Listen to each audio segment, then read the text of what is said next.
Welcome to Focus on Creativity, where we talk about creativity. Enjoy.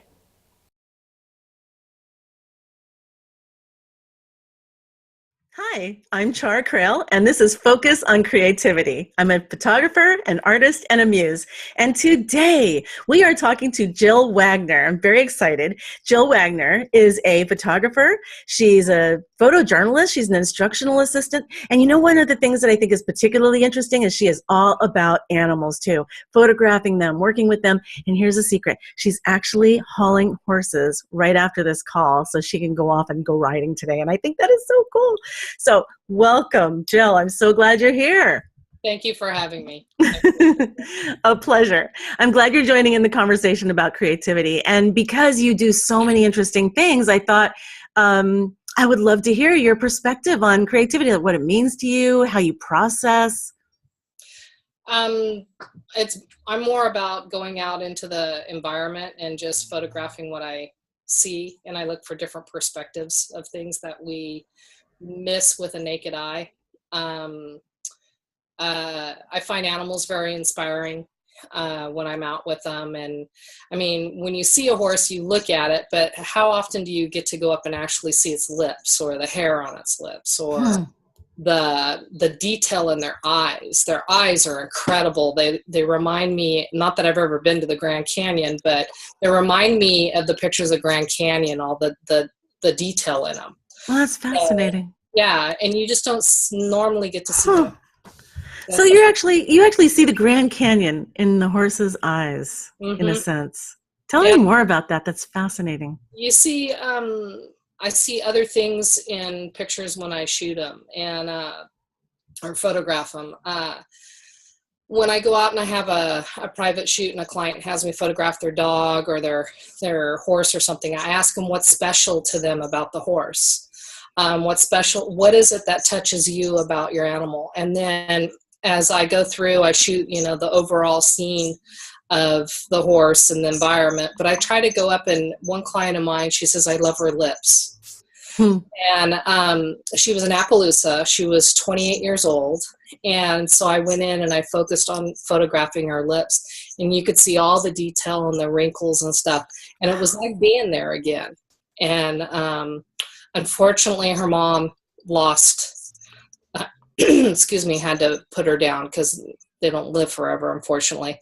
But that is the one thing she said, that she could look at that picture and feel her and sense her and stuff. And that's what I'm trying to go for. Yeah, and it reminds me of, I totally heard the photojournalist in you. It may not, when we think of photojournalism, we often think about, hard news and events and that kind of thing. And yet you're taking your sensibilities about photojournalism to something at a very local, very personal level for people.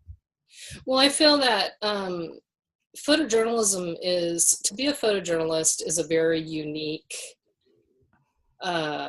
individual to be able to do it.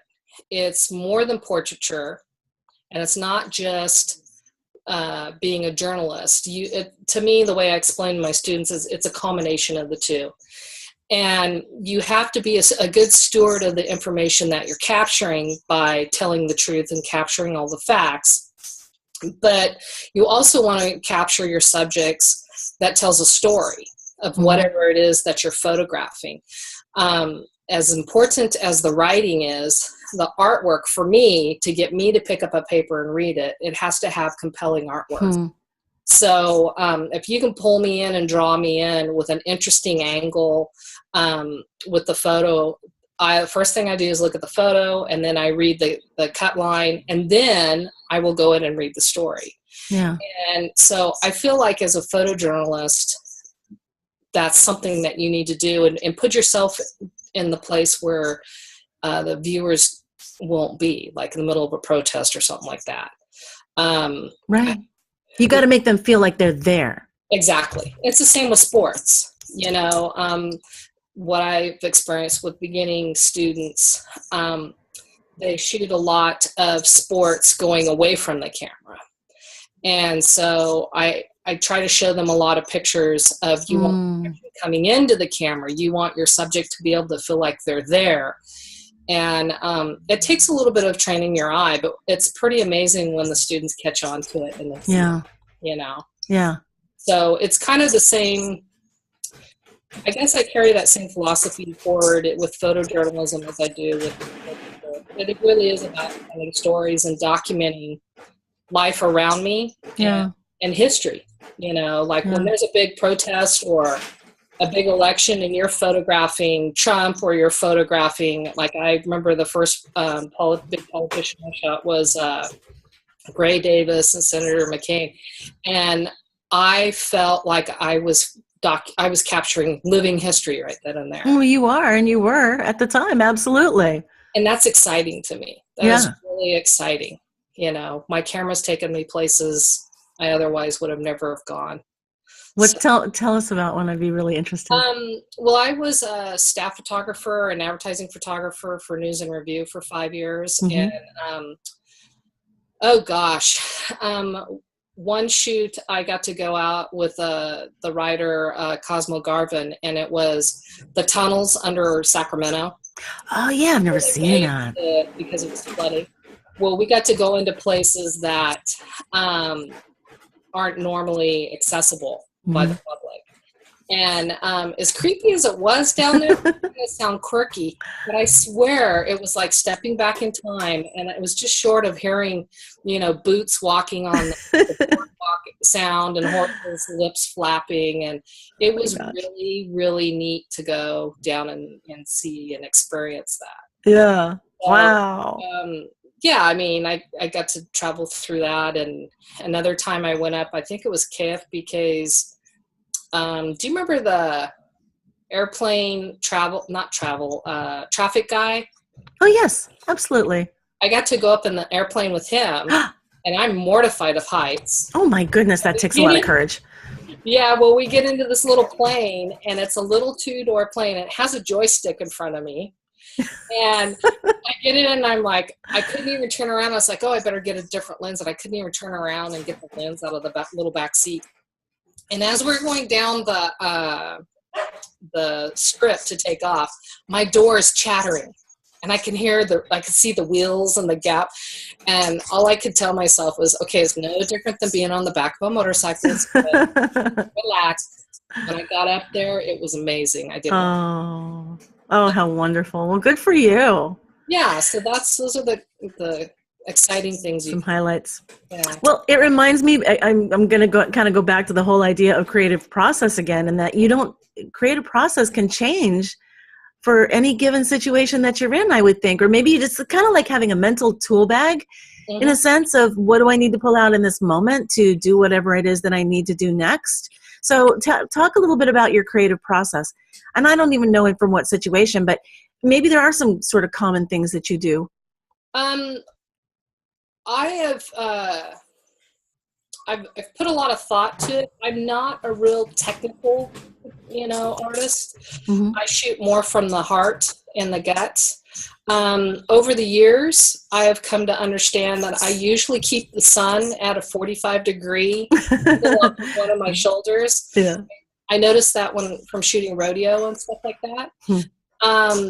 So when I go into a scene or a situation, the only thing that's really consistent is your camera, and the rest is your experience in shooting it and how to make it interesting, and that comes with light. And for me, it's light and angles. So light is your process.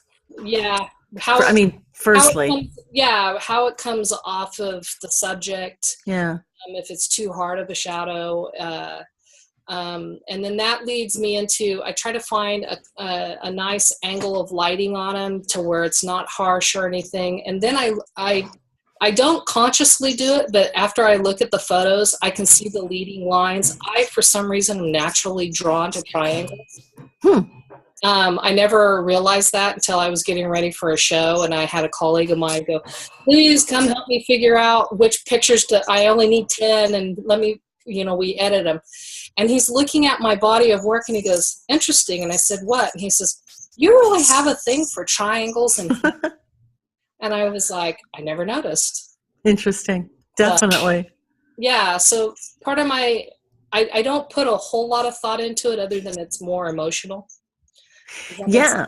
Well, what that reminds me of is the notion of people actually asked some students recently about if they recognize their own style, if they even understood that they had a style. Mm-hmm. And that's what you're reminding me about, how there is a moment where you discover you have a style, because we may not always have one. I think there is some level of that, but it may not be finely honed, right? We may not be aware of it at the level that we will get to ultimately when we feel the full power and confidence, in the work that we do. And so I'm kind of hearing that a little bit, it's like a discovery, a self-discovery. Well, and that's another thing about, with a camera, is I discover a lot about myself. And I discover a lot about myself through the subjects that I photograph and work with, and just the interaction with people. To me, a camera and photographing is about relationships. And my creative process of that is connecting with somebody or my subject, whatever it might be. It might be just photographing a, product shot. I have to connect with it and feel it in order to keep going forward. And I can feel it when I'm photographing. If I'm not connecting, I'm like, okay, let's go try this. Yeah. And it really does reflect in my work. So, and I try to explain that to my students, and they kind of look at me a little, what? But I'll share with you a story. I took a class out at CRC, Casinos River College. It was with Bill Santos. And I remember as a student, you're so finite on what is your lighting ratio and stuff like that. And, your light meter and everything. Well, apparently Bill doesn't shoot with a light meter. We're like, what ratio? And I'm like, we're sitting there with bated breath to write down every note, because he's a phenomenal photographer.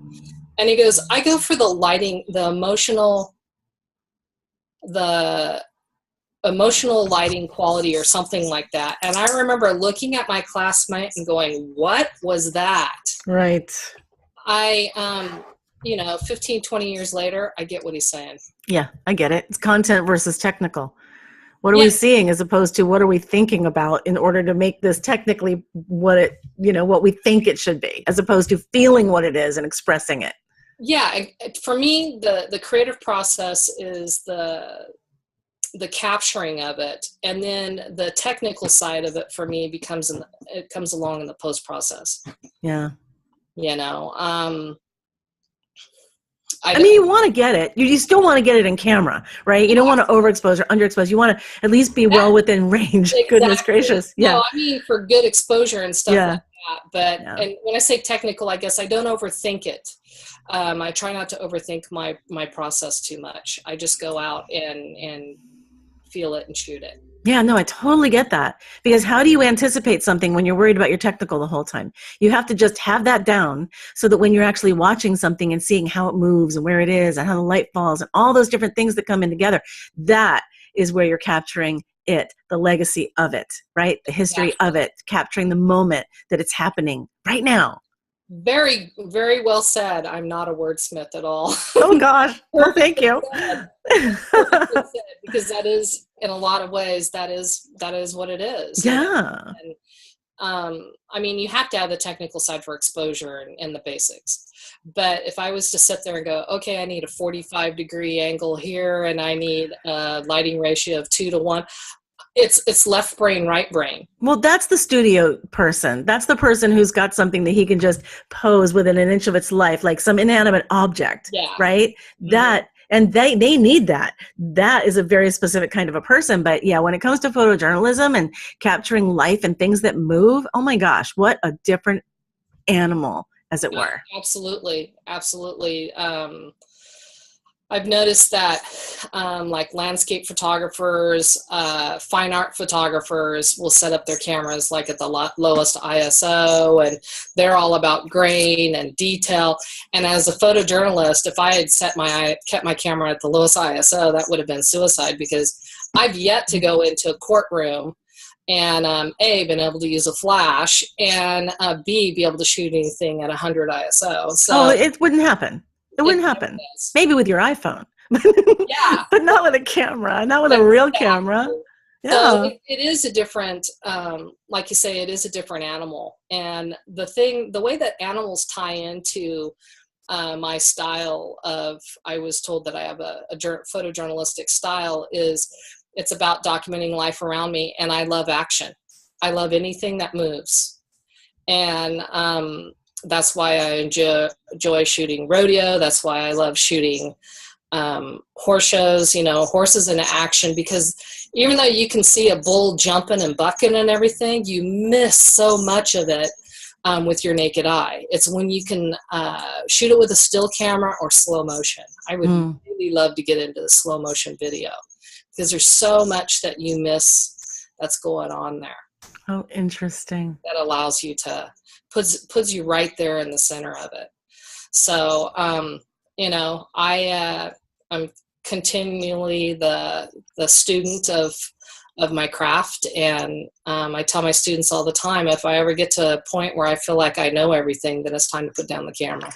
Yeah, because I don't think we ever do, and I don't think we ever can.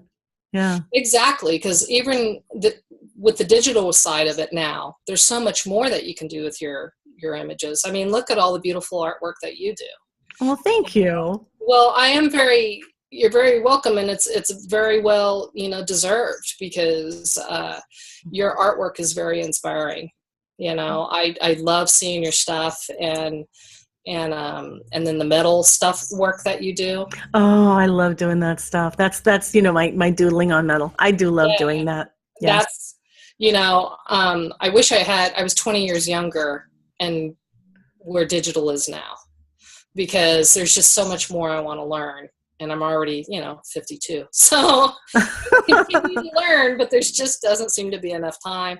I don't learn as fast. There's so much. There's so much. It's capturing lightning in a bottle. You just find the thing that you're the most interested in and just go for it as best you can. Because I'm having the same experience. Like, oh, I want to do this. Oh, I want to do that too. Oh my gosh, there's so many amazing things. And that's why I have so much fun with my iPhone. I mean, it's no secret. I'm obsessed with my iPhone.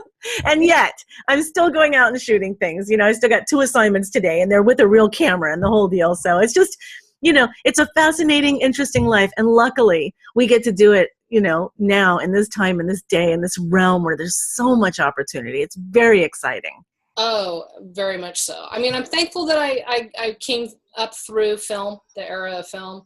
I think it made me, it's more grounding as a photographer and an artist. Yeah. Well, don't you love telling people, back in my day, I used to have to process. You feel like you're telling somebody that story about walking 3 miles to school in the snow, Oh, exactly. I always said to some of the students, I said, you know what, I'll get a film camera and you can shoot a roll of film. You can soup it and blacken. Oh, nobody wants to do that. When I start breaking it down, they're like, okay, I'll quit complaining about having to work my photos. And photos. Yeah, but the dark room was so magical, was it not? Absolutely. It's interesting, when I had a studio, I like to photograph the jazz. The blues. But when it came to printing, I like to print my pictures in a dark room, like at 10 o'clock on to sometimes 3, 4 o'clock in the morning. And it would be jazz. It's hypnotic.